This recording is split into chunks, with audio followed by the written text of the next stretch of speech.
La normalización de base de datos es lo que me permite a mí organizar completamente una estructura enredada, compleja, sin mucha estructura de datos, en una base de datos un poco más organizada.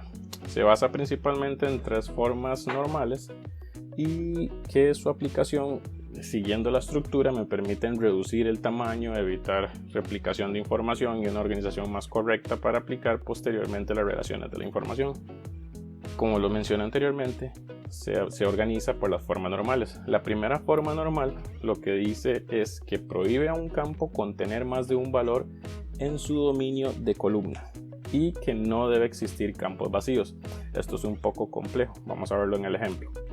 Acá yo tengo Garnet 123, nombre Itorino, apellido Espinosa, y en un único campo tengo programación, algoritmos, y base de datos. Eso es lo que está presentando un error y que la primera forma normal es lo que busca corregir. En primera instancia podríamos tratar de corregirlo así: curso 1, programación; curso 2, algoritmos; curso 3, bases de datos. ¿Qué es lo que pasa? Que al generar esos tres campos se va a crear una estructura como que todos los registros tengan que llevar completamente tres cursos, y eso no es correcto, porque hay estudiantes, por ejemplo, como en el segundo registro, que pueden llevar el curso 1 programación, el curso 2 algoritmos, pero no necesariamente pueden llevar el curso número 3.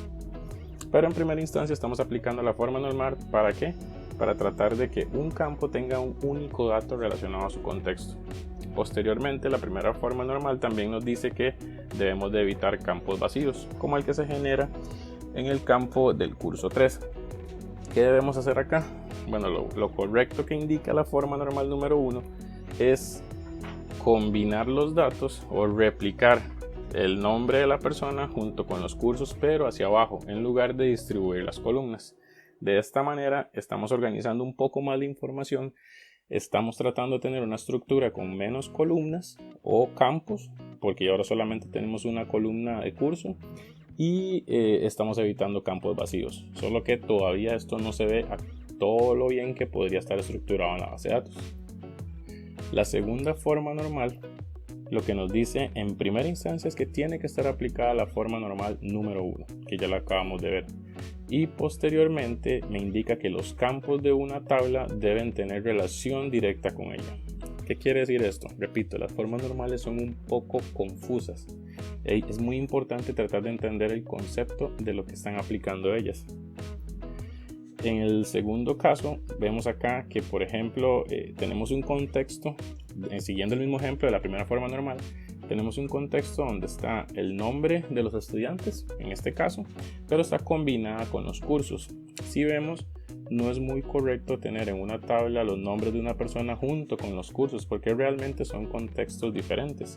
Yo por un lado puedo tener los cursos, por un lado puedo tener los nombres de las personas, e incluso vemos que esto me está causando un problema, que es la repetición de los datos más de una vez, como el nombre y el apellido. ¿Cómo podemos solucionar esto? Lo que debemos hacer es separarlo en dos tablas. En la tabla del lado izquierdo vamos a ver cómo tiene 1, 2, 3 Itorino Espinosa, 2, 3, 4 Carlos Robles, y no se repite más la información. Del lado derecho lo que voy a hacer es, mediante ese código, voy a dejar que cada uno de los registros de la persona estén relacionados con algún curso. Esto es lo que me permite a mí la forma normal número 2. Ahora, la forma normal número 3 lo que me dice es que evidentemente tiene que estar aplicada la forma normal número 2, y el aspecto importante aquí es que no deben de existir dependencias transitivas.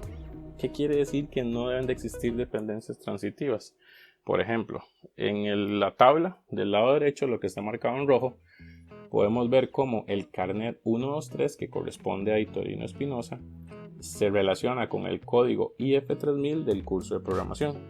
Pero también vemos como 123 IF30001 se relaciona con el curso de algoritmos. O sea, estamos teniendo dos campos que podrían ser perfectamente tres campos que están relacionados con una única persona. O sea, estamos diciendo que el carnet 123 tiene una relación transitiva con el curso de programación y no únicamente con el código de ese curso. La forma normal número 3 dice que debemos de tratar de evitar las relaciones transitivas. ¿Cómo quedaría esto después de aplicarlo? Pues en este caso lo que debería de pasar es que ahora yo voy a tener la tabla de personas, como lo dejó la forma normal número 2, y ahora debería tener una tabla de cursos, como lo dejó la forma normal número 3.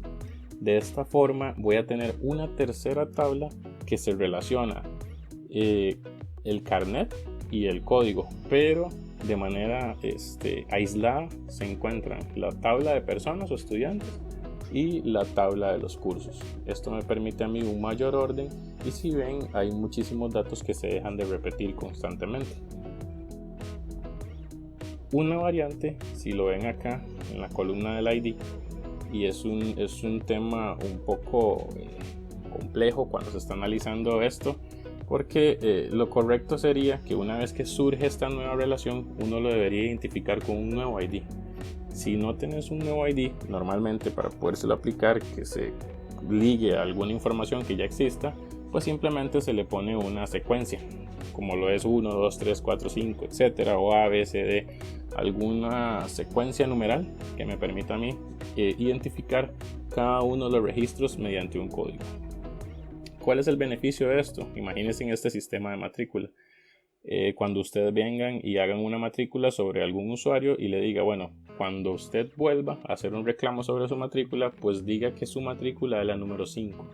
Una vez que usted dice eso, la persona que va a buscar en el sistema mete el número 5 y puede obtener los datos muy prácticos de la consulta que corresponde. Entonces es una de las ventajas de tener esos códigos. Igualmente permite organizar la información y muchísimas estructuras más. ¿Son un poco confusas las formas normales? Pues sí, pero normalmente la gente que desarrolla o que modela las bases de datos no las aplica de una manera puntual. No es que dice aplico la fórmula 1, aplico la forma normal número 2, ni aplico la fórmula normal número 3. Lo que normalmente hacen es que debido a la práctica que tienen, pues simplemente desde que se está creando la base de datos de una vez la normalizan completamente con el resultado final, porque ya tienen los conceptos muy arraigados. Entonces, ¿cuáles son esas reglas que deberíamos tener claras para que nos funcione? Número 1, la tabla debe tener su propio contexto. Siempre hay que saber y ser muy quisquilloso, por decirlo de alguna forma, a la hora de establecer cada una de las tablas. En lugar de formar tablas compuestas con varios datos, hay que tratar de identificar los datos primarios en el contexto de información que tenemos. Eso nos va a ayudar muchísimo a generar todas las tablas que corresponden a un modelo. Y si esto cuesta mucho, pues toma en cuenta que se debe evitar la redundancia de datos. Si nosotros modelamos mal las tablas de una base de datos, normalmente lo que va a pasar es que vamos a empezar a ver datos repetidos. Vamos a empezar a ver un nombre que se repite muchas veces, vamos a empezar a ver un curso que se repite muchas veces y vamos a empezar a tener esos contextos que realmente no obedecen a una forma de normalización bien aplicada.